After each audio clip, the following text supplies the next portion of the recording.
We said we're going to knock 500,000 doors to chase ballot for Donald Trump. Democrats are out, and they participate for 50 days, getting as many of those people to vote. Yeah, what happened? Did he just become a Republican or something? We're trying to take Trump supporters and make sure they're Trump voters. Yeah. And by the way, Amish, very hard to find. Their whole purpose of life is not being on the grid, right? Harris only up 400,000, and they were gaslighting us. That's the blue wall of 400,000. I'm like, you guys. Welcome onto the show, my friend. Cliff, thanks for being on the show here today. So Cliff Maloney, we just met, and my understanding is you were very instrumental in helping us win Pennsylvania. That's a rumor, but yes, we launched the program about a year ago. I get a phone call from Charlie Kirk, and Charlie says, hey, I got a problem in Pennsylvania. I said, all right, well, what's that? He says, well, look, we're doing Arizona and Wisconsin. This is Turning Point. And he said, I'd really, really like, because we do door-to-door. That is our tactic. Our organization's called Citizens Alliance. And so he says, I want you to run a chase program in your home state of Pennsylvania. And we have an organization there. We knock doors. It kind of was a perfect marriage. Yeah. I said, you're going to give me the money? He says, no, you're going to have to go out and raise the money. I said, great. I'm getting the better end of this whole deal. Yeah. So long story short, we launched. We said we're going to knock 500,000 doors to chase ballot for Donald Trump. 2, we said we're going to go from 20% to 33%. I'm talking about Trump's share of the mail-in vote in Pennsylvania. Yep. So just so people understand, in Pennsylvania, there's 50 days now. They changed the rules, 50 days of voting. I'm not a fan of that, but those are the rules. Right. And so the Democrats are out, and they participate for 50 days, getting as many of those people to vote. We just wait till the last day and say, hey, I hope a lot of people show up. Yeah. We had to change that mentality. So we said we're going to knock 500,000 doors. Wow. And we said we get to 33%. The results, we knocked 510,000. Wow. And Trump got 34.5%. Amazing, man. Thank you. Can I say thank you? Yes. For helping us to win. Pennsylvania had everybody on pins and needles for a long time, and I know Scott Pressler, we heard a lot, was there, guys so like Scott, let me brag on him a little bit. So Scott, a lot of people, he dedicated everything. He moved to Pennsylvania, right? I mean, he literally came into the state, and it was like he realized he was all in. I look at it as a 1-2 punch, okay? Scott registered the voters that I could then chase. Amazing. Right? So he's registering all these people, and then I'm able to come in and have more targets. We're not having these huge deficits of them versus our registration. So it really works. And then obviously Turning Point, they had some staff in the state, great partners, but even more so just sharing insights for Arizona and Wisconsin, what they were doing, and being able to use those. Yeah, and so what was the operation looking like, right? Charlie calls you. You have some infrastructure? Oh, yeah. Now, we've knocked about 8 million doors in the last 4 cycles. That's like what we do. Got it. So we have 4 states, Pennsylvania, Idaho, New Hampshire, and North Dakota. I know they might seem random, but there's certain targets and things we're working on there. Yeah. But that is our tactic, is we go door to door, typically state legislative races, okay?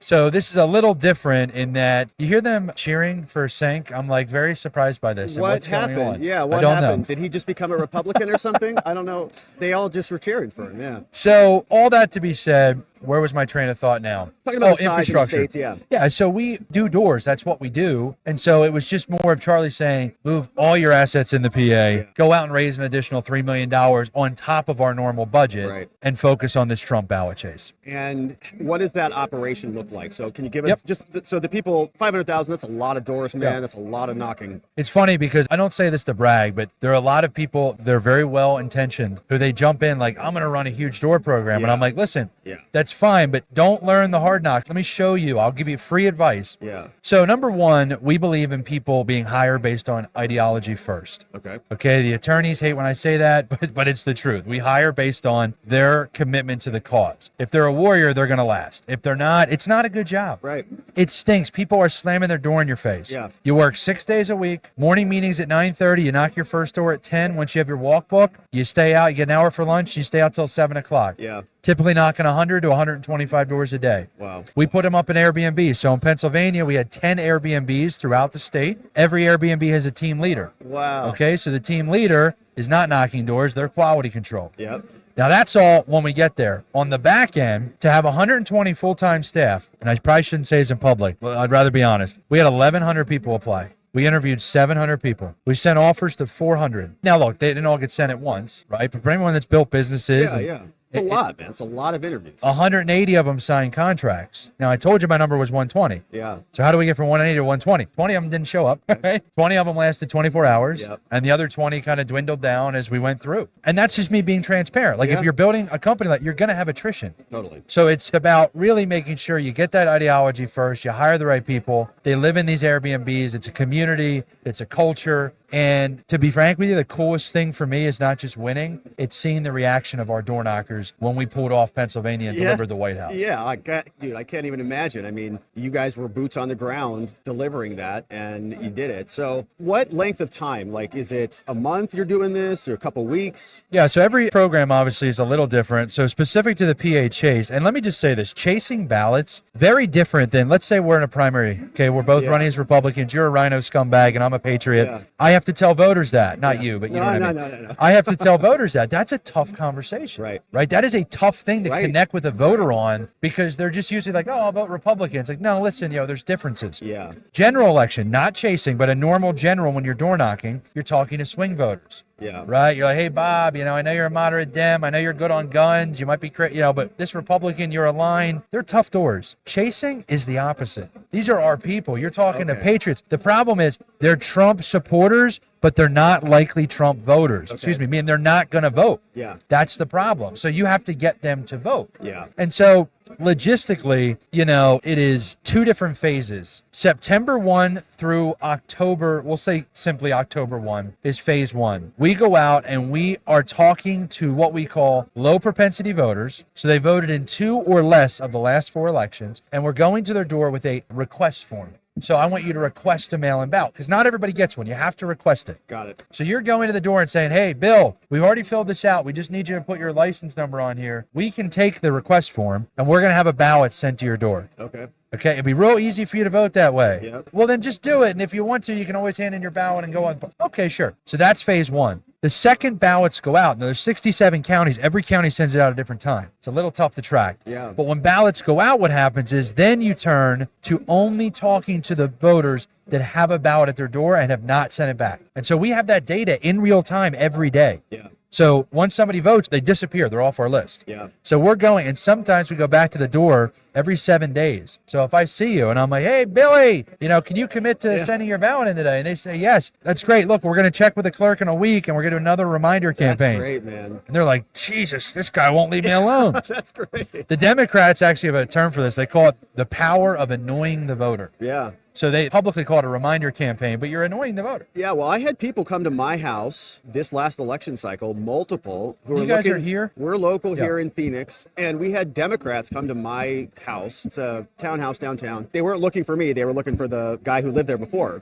And they're like, is he here? Is he here? Is he here? I'm like, no, he's not here. I knew clearly they were Democrat chasers, right? They were Democrat ballot people, and I didn't see any Republicans. Nobody from the Republican Party came to my door. Well, and I always tell people, that the targets are kind of baked in and the targets are what they are. But, sometimes it's a good thing. Like 4 Republicans will get mad. They're like, well, nobody came to my door. I'm like, yeah, because you vote. You don't have to worry about it. You're going to vote. Yeah, they know. So you guys know, yeah. the targeting is very different than it was 10 years ago where you really try to just turn out the high propensity voters because they made it so easy to vote that so many more people, especially Democrats, have understood. They made it easier to vote, so they're voting. So we have to continue to match Democrats. We have to use their tactics. We got to fight fire with fire. And that's what we aim to do at Citizens Alliance. Citizens Alliance is the organization, and you're working in a couple states. We just won, so we've got a little bit of time until the next election. What do you do in the interim between these elections? Are you staffing up, gearing up, getting ready for the next? So we're always looking for the same 3 things. I'm always looking for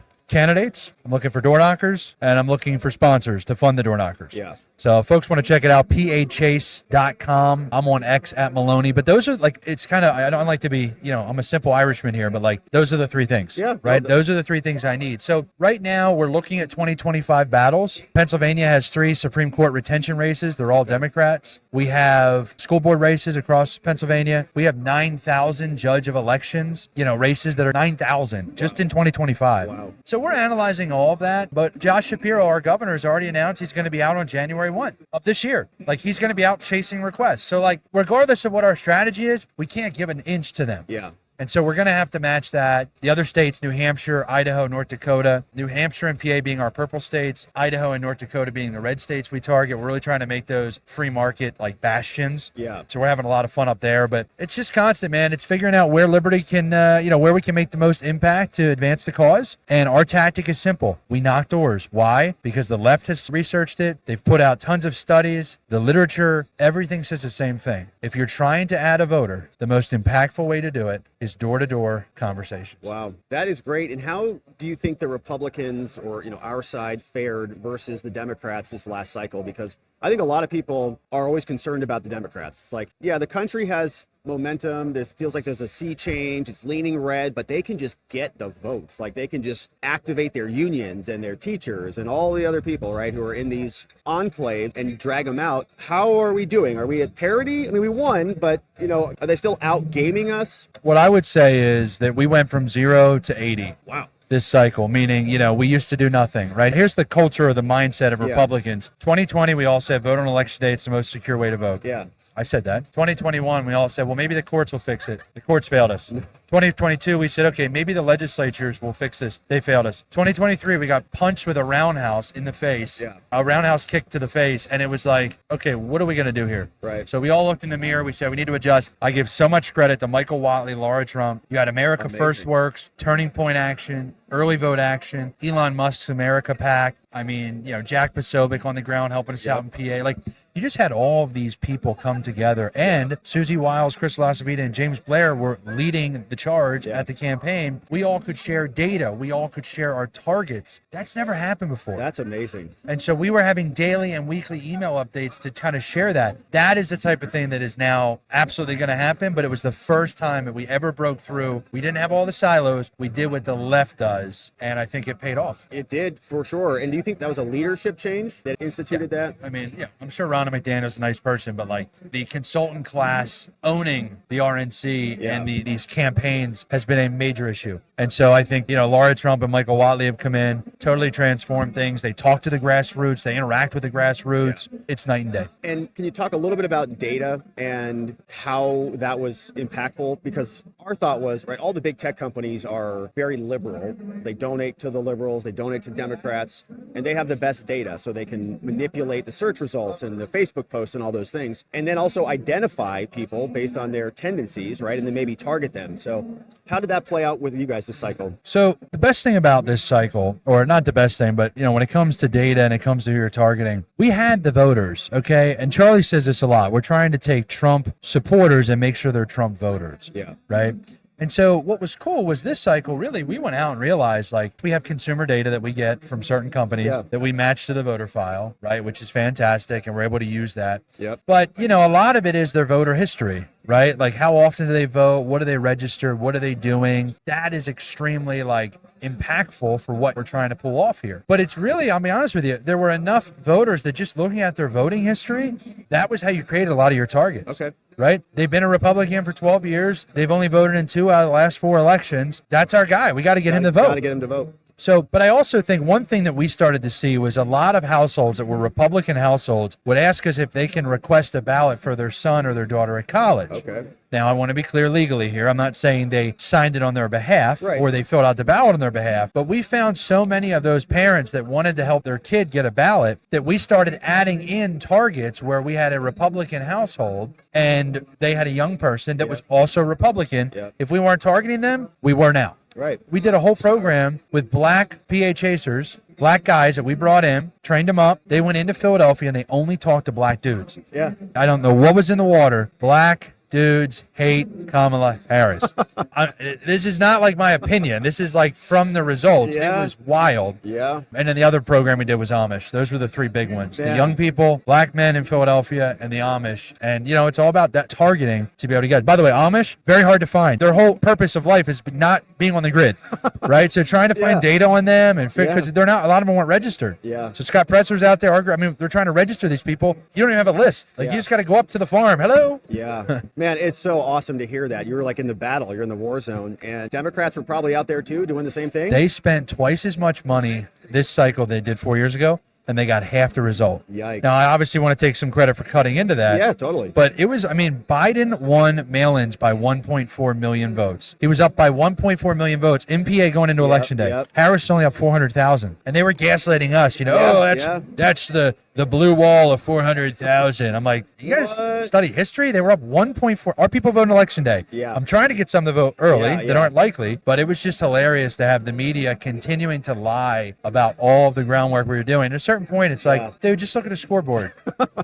They're not laughing now. Man, it was so fun on election night. We would live stream the whole election, and we were watching state by state fall, and saw the clips of all the Lichtman, the Keys guy, and all that stuff, all just crying on election night. And they were doing the same thing, what you just described. Like, Right. oh no, we're good. Numbers are good. Like, I already got this all figured out. We knew better. So, my man, Cliff Maloney, can you remind people where to connect with you? You need candidates, you need money, And people that want to knock and doors. people that want to knock doors. So, where can they connect? PAchase.com. You guys can blow me up on X at Maloney, just like Madonna. Yeah. Maloney, just my last name. Appreciate the show, man. Appreciate the platform, and you let me speak truth Man, here. I really appreciate it. Thank you for the amazing work that you've done. Thanks for delivering Pennsylvania for us and helping us win the whole thing. We've won the battle, but the war has just begun. That's right. Take care, guys. You're the man. Thanks so much for coming on. Really appreciate it.